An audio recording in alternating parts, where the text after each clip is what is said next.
क्या आपने कभी सोचा है कि एक चिंगारी पूरे जंगल को आग लगा सकती है? आज राजनीति के गलियारों से एक ऐसी ही चिंगारी उठी है जिसने दशकों की चुप्पी को तोड़कर एक तूफान खड़ा कर दिया है। ये महज खबर नहीं है, ये एक ऐतिहासिक पल है।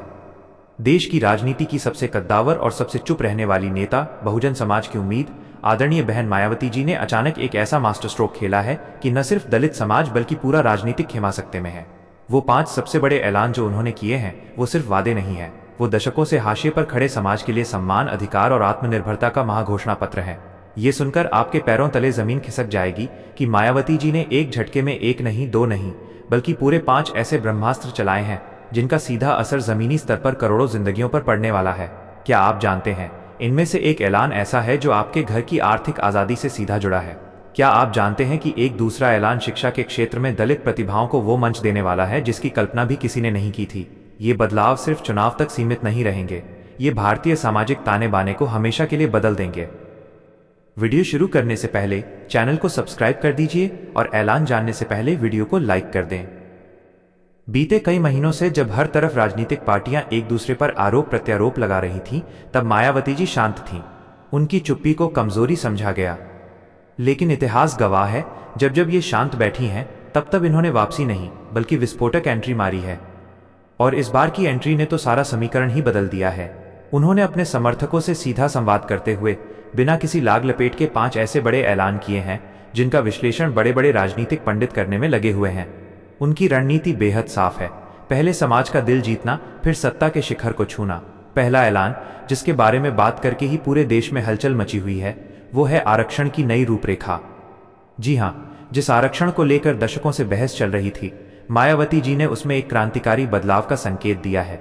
यह सिर्फ नौकरी तक सीमित नहीं है, यह निजी क्षेत्रों और उच्च शिक्षा में भी दलित समाज की मजबूत भागीदारी को सुनिश्चित करने वाला एक ऐसा दरवाजा खोलने वाला है जो आज तक बंद था।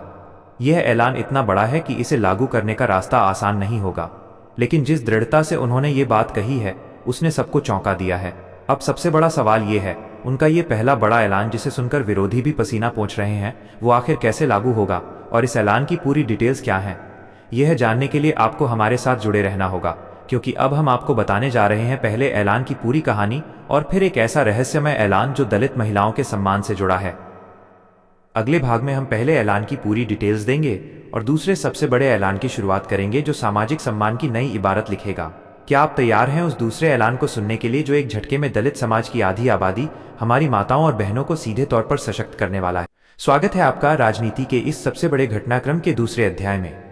पिछले भाग में हमने मायावती जी के 5 बड़े ऐलानों में से पहले, यानी आरक्षण की नई रूपरेखा की जोरदार शुरुआत की थी। यह कोई सामान्य संशोधन नहीं है, बल्कि एक ऐसा व्यापक दृष्टिकोण है जो न केवल सरकारी नौकरियों में बैकलॉग को भरने पर जोर देता है, बल्कि निजी क्षेत्र की बड़ी कंपनियों और उच्च शिक्षण संस्थानों में भी दलित युवाओं के लिए सम्मानजनक भागीदारी का रास्ता साफ करने का खाका तैयार करता है। इस ऐलान का मूल मंत्र है सिर्फ संख्या नहीं, बल्कि गुणवत्तापूर्ण हिस्सेदारी। उनकी दूरदर्शिता ये है कि जब तक समाज का हर वर्ग आर्थिक और शैक्षणिक रूप से सशक्त नहीं होगा, तब तक देश की प्रगति अधूरी है। लेकिन सबसे बड़ा सवाल यही है कि राजनीतिक इच्छा शक्ति के बिना यह नई रूपरेखा सिर्फ कागजों तक ही सीमित रह सकती है। इसलिए उन्होंने स्पष्ट संदेश दिया है कि इस लक्ष्य को साधने के लिए वो हर संवैधानिक और कानूनी विकल्प का उपयोग करेंगी। ये एक ऐसी रणनीतिक बिसात है जिसने विरोधियों को सोचने पर मजबूर कर दिया है कि आखिर इस बार उनकी तैयारी कितनी पुख्ता है। पहले ऐलान की धमक अभी शांत भी नहीं हुई थी कि उन्होंने दूसरा ऐलान कर दिया, जिसने देश की आधी आबादी यानी दलित महिलाओं के बीच एक नई उम्मीद जगा दी है। यह ऐलान सिर्फ सशक्तिकरण नहीं बल्कि सामाजिक सम्मान और आत्मनिर्भरता की नींव रखता है। दलित समाज की महिलाओं के लिए उन्होंने सावित्रीबाई फुले स्वावलंबन योजना, नाम सांकेतिक है, के तहत एक विशाल वित्तीय पैकेज की घोषणा की है। यह पैकेज सिर्फ आर्थिक सहायता नहीं है, बल्कि छोटे उद्योगों, स्वयं सहायता समूहों, एसएचजी और कौशल विकास प्रशिक्षण के लिए ब्याज मुक्त ऋण, इंटरेस्ट फ्री लोन्स और सीधी सरकारी ग्रांट का प्रावधान करता है। इसका सीधा मतलब यह है कि मायावती जी ने समझा है कि जब तक घर की महिला आर्थिक रूप से मजबूत नहीं होती, तब तक पूरा परिवार गरीबी के चक्रव्यूह से बाहर नहीं निकल सकता। उनका मानना है कि महिलाओं को लाभार्थी से बदलकर अर्थव्यवस्था की चालक शक्ति बनाना समय की मांग है। यह दूसरा ऐलान इसलिए भी अभूतपूर्व है क्योंकि यह महिलाओं को केवल रोजगार नहीं दे रहा, बल्कि उन्हें निर्णय लेने की शक्ति और सामाजिक पहचान दे रहा है। इस योजना का फोकस उन ग्रामीण महिलाओं पर है जो पारंपरिक हुनर रखती हैं, लेकिन उन्हें बाजार और पूंजी तक पहुंच नहीं मिलती। यह ऐलान उन्हें सीधे ग्लोबल और नेशनल मार्केट से जोड़ने का सपना दिखाता है। इन दोनों ऐलानों को सुनने के बाद हर तरफ एक ही सवाल है, इतने बड़े आर्थिक और सामाजिक बदलाव को मायावती जी इतनी आसानी से कैसे लागू करेंगी? और इन दो ऐलानों के बाद तीसरे, चौथे और पांचवें ऐलान में ऐसा क्या है जो इन दोनों से भी ज्यादा जबरदस्त है? अगले भाग में हम सीधे तीसरे सबसे बड़े ऐलान पर चलेंगे, जो दलित समाज के युवाओं के शिक्षण और शोध, एजुकेशन एंड रिसर्च से जुड़ा है। क्या आप जानने को उत्सुक हैं कि कैसे मायावती जी दलित प्रतिभाओं को विश्व स्तर पर चमकाने के लिए एक अंतर्राष्ट्रीय शिक्षा गलियारा, इंटरनेशनल एजुकेशन कॉरिडोर बनाने की योजना बना रही हैं?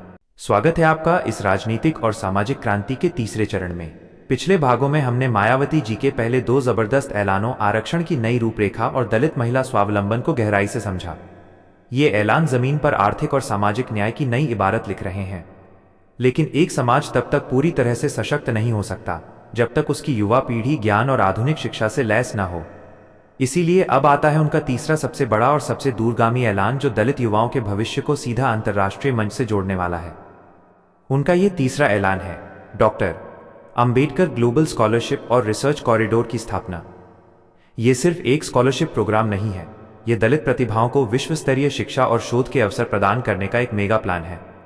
मायावती जी ने यह घोषणा करके ये स्पष्ट कर दिया है कि वो दलित युवाओं को सिर्फ रोजगार पाने वाला नहीं, बल्कि रोजगार देने वाला और ज्ञान का नेतृत्व करने वाला बनाना चाहती हैं।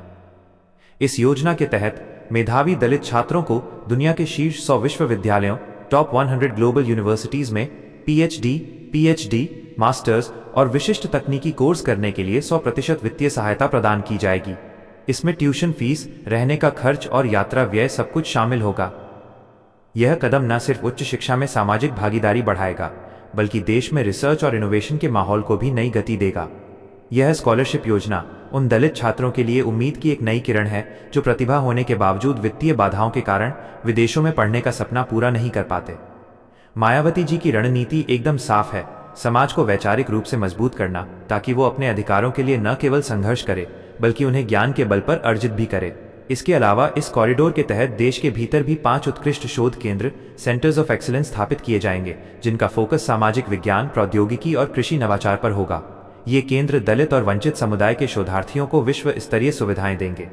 ये ऐलान इतना विशाल है कि इसे लागू करने के लिए एक विशेष टास्क फोर्स बनाने की जरूरत होगी, जिसका जिम्मा मायावती जी खुद लेने की बात कह रही हैं।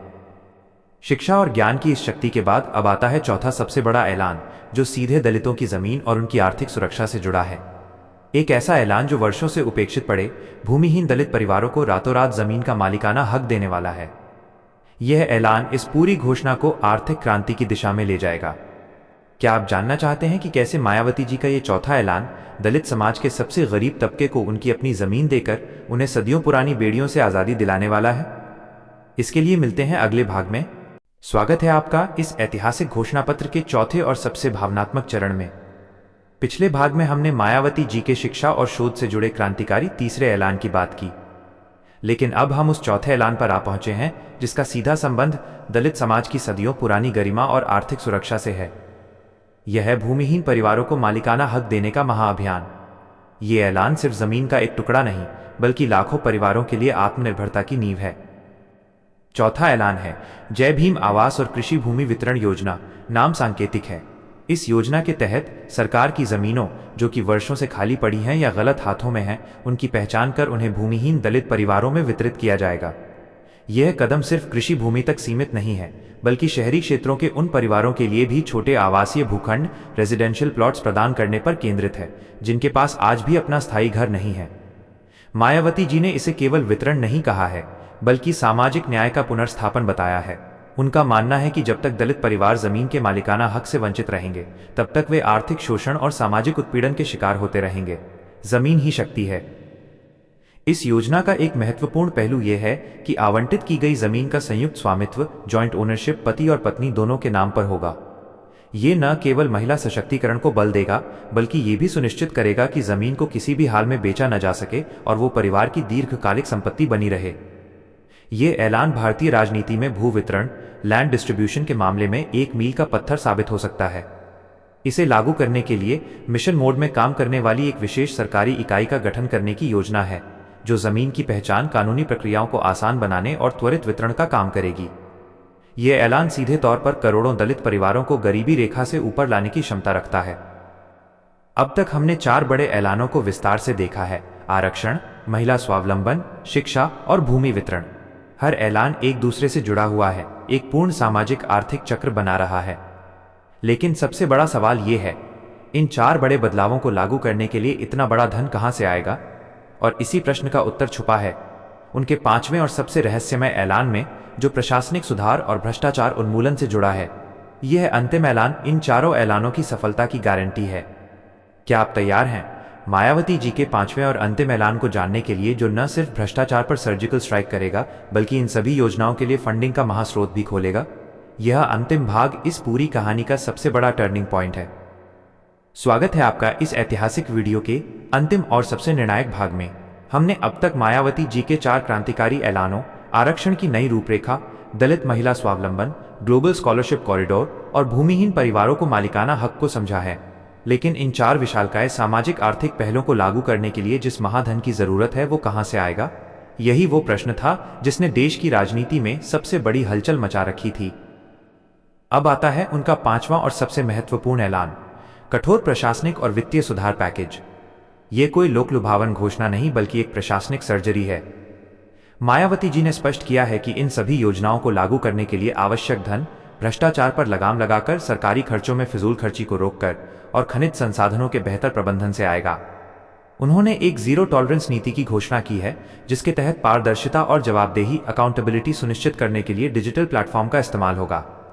एक विशेष सोशल जस्टिस ऑडिटिंग यूनिट का गठन किया जाएगा, जो सुनिश्चित करेगी कि योजनाओं का पैसा सही लाभार्थी तक पहुंचे, बिचौलिए इसे हजम न कर पाएं। भव्य समापन और प्रभाव। इन 5 ऐलानों ने मिलकर एक ऐसी बड़ी तस्वीर बनाई है, जिसने न केवल दलित समाज में एक नई उम्मीद और आत्मविश्वास भर दिया है, बल्कि राष्ट्रीय राजनीति का एजेंडा ही बदल दिया है। दलित समाज की उम्मीद। इन ऐलानों से सदियों से वंचित समाज को लगा है कि ये सिर्फ वोट की राजनीति नहीं, बल्कि वास्तविक परिवर्तन की शुरुआत है। शिक्षा, भूमि और आर्थिक आजादी के वादों ने उन्हें आत्मसम्मान और भविष्य की सुरक्षा का आश्वासन दिया है। राजनीति में हलचल। इन घोषणाओं ने विपक्षी दलों को बैकफुट पर धकेल दिया है। अब उन्हें भी ठोस विकास नीतियों और सामाजिक न्याय के मुद्दों पर स्पष्ट रुख अपनाना होगा। यह राजनीति को मुद्दे आधारित बनाने की दिशा में एक बड़ा कदम है। मायावती की रणनीति। उनकी रणनीति स्पष्ट है, जमीनी स्तर पर बदलाव लाकर एक मजबूत जनाधार तैयार करना। वो 2024 और 2025 के चुनावों को सिर्फ सत्ता हासिल करने के लिए नहीं, बल्कि सामाजिक न्याय के एक नए युग की शुरुआत के तौर पर देख रही हैं। बड़ी तस्वीर। ये 5 ऐलानों का पैकेज सिर्फ एक चुनावी घोषणा पत्र नहीं है। ये सामाजिक समरसता और राष्ट्र निर्माण का एक ब्लूप्रिंट है। ये भारत की उस तस्वीर को साकार करने का प्रयास है, जहां संविधान में दिए गए समता और न्याय के सिद्धांत हर नागरिक के जीवन का हिस्सा बन सकें। इन 5 ऐलानों ने दिखा दिया है कि दलित राजनीति अब सिर्फ पहचान तक सीमित नहीं है, बल्कि आर्थिक, सामाजिक और शैक्षिक शक्ति का केंद्र